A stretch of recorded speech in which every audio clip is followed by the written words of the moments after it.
My guest on the Europe Conversation this week is Foreign Affairs Minister for North Macedonia, Timčo Mucunski. He was here at NATO for the Foreign Affairs Summit.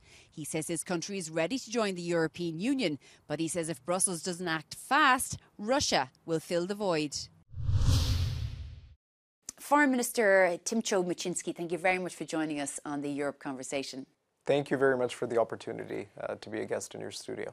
So I might start off with EU enlargement for North Macedonia. I mean, obviously, you were one of the first of the Western Balkans to apply for EU membership over 21 years ago.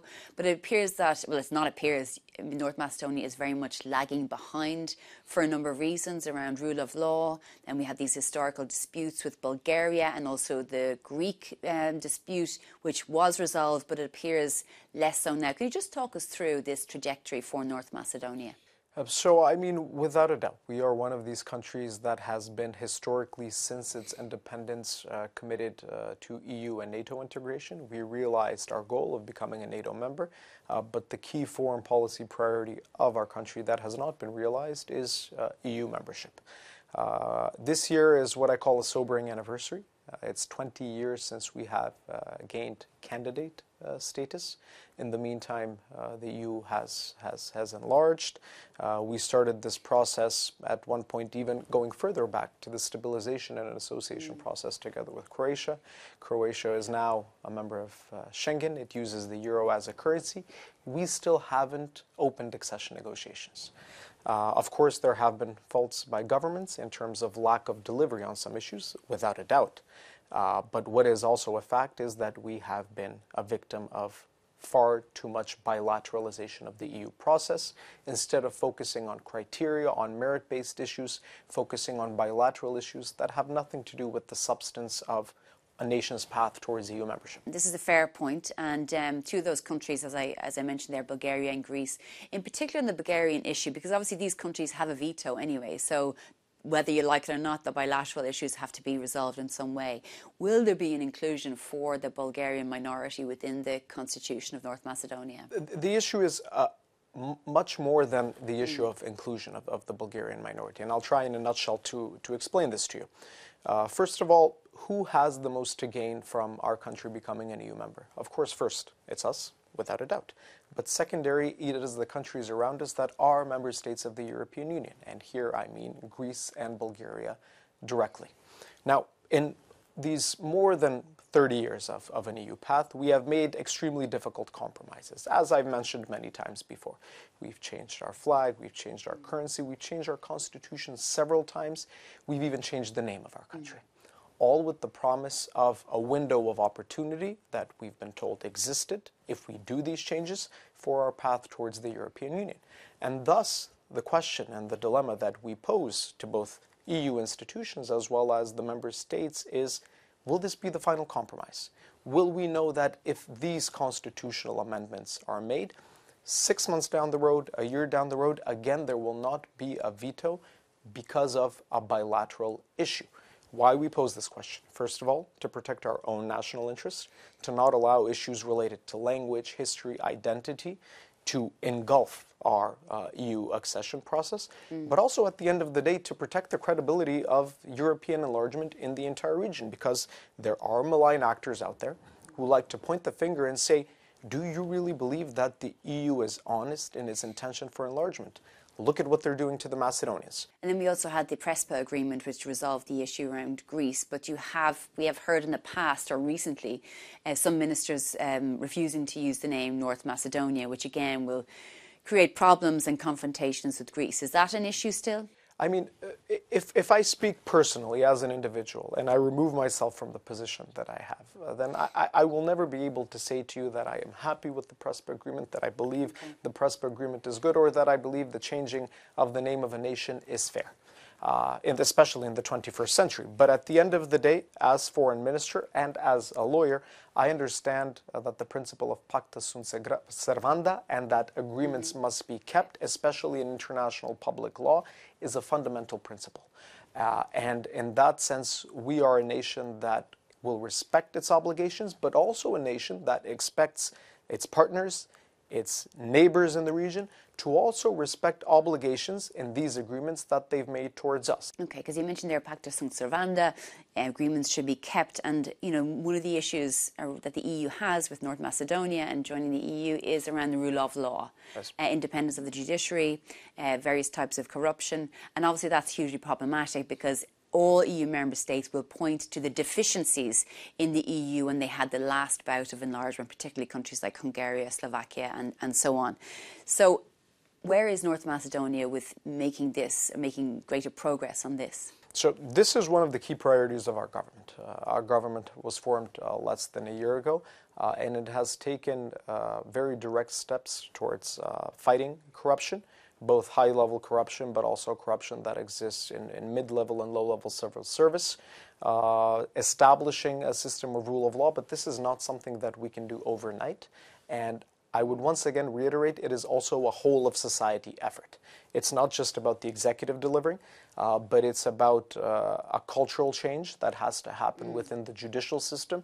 It's about bringing on board civil society and various different actors. And how long will that take? Because, this has been on the agenda for, as you mentioned, 21 years. Regrettably, it's been on the agenda in rhetoric for maybe more than 30 years. Yeah. But substantially very little has been done. This is a process where we need to establish clear timeframes. Many of these types of timeframes going into the micro and meso aspects of these issues have already been done for us with the help of the European Union and European Union experts.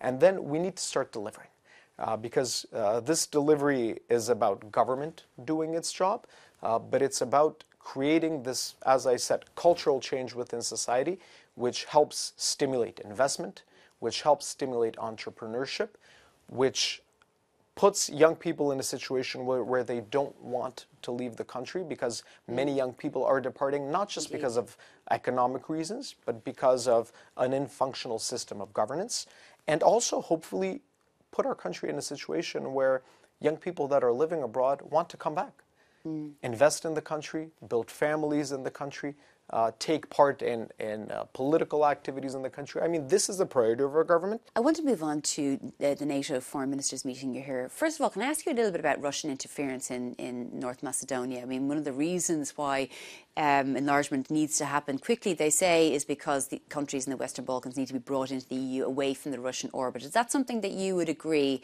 with, that narrative, that premise? I think enlargement needs to happen for many reasons, but one of these reasons, from a security perspective, is of course the malign Russian influence that has been existing in our region, that is there. I sometimes like to very openly point out that Russian influence, especially in our region, comes very cheap. And they know how to utilize it. Is it through social media? Can you tell us a little bit about hybrid, cyber attacks? What is it? It's a mix of all of the very conventional methods, if I can label them, that Russia does use, and that happens in our region as well. And does it impact young people's viewpoint? Does it impact political parties? What is the upshot for countries like North Macedonia? So I think, first of all, generally our society and our political establishment, going from government to opposition, is extremely pro-EU. Okay. And society wants to move forward towards EU membership. But one of the things that happens is when there's lack of clarity coming from the European Union and the member states, especially our issue is a prime example, then you will have Russian influence utilizing this to say, listen, the EU is not honest. It will never integrate the region. And if there's lack of delivery, credible delivery on the other side, then it's a battle that the pro-EU forces in our country have to wage with these various different spheres of influence that do exist and that will be utilized. I think one of the reasons why the EU needs to be very quick and expedient in its delivery to the entire region is to show that the clarity is there, the strategic vision is there. Can I ask you then, why did your country abstain on the UN resolution condemning Russian aggression in Ukraine? So our country, I like to point out, has three constants in its foreign policy. One of them is 100% alignment with the EU's common foreign and security policy. The second is our membership in NATO. And the third is our strategic partnership. We have a formal strategic partnership with the United States. In this situation, what I can say is that we have been one of the most consistent supporters of Ukraine. From the NATO member states, we are one of the biggest supporters per GDP per capita for Ukraine in terms of defense and security support. But in this current situation, because there was no alignment within the CFSP, within the European Union, we chose to vote aligned with our strategic partner, the United States, which means that we do support Ukraine. And we do support the necessity for protecting Ukraine's integrity and territorial sovereignty, but we also agree that there needs to be a path towards peace. So even that decision was in line with the very consistent foreign policy that we've had as a nation. How do you find then the negotiations so far, where it appears that very little concessions, or actually no concessions, have been applied to Russia from the United States and several to Ukraine, whether it's their energy systems, whether it's critical minerals, whether it's about a ceasefire. I mean, how do you see the US treatment of Ukraine vis-a-vis the negotiations? So the perception that I have is that Ukraine is on board with this process and is actively taking part in this process. And at the end of the day, Ukraine is a sovereign nation that must make decisions for itself. What I can say is that we, as a NATO member country, support the path towards peace. It seems very obvious right now that the United States has a path towards peace, which they believe is viable.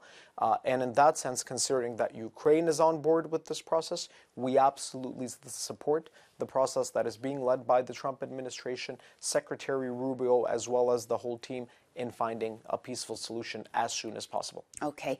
Foreign Minister Timčo Mucunski of North Macedonia, thank you very much for joining us on the Europe Conversation. Thank you very much for the invitation. Thank you so much.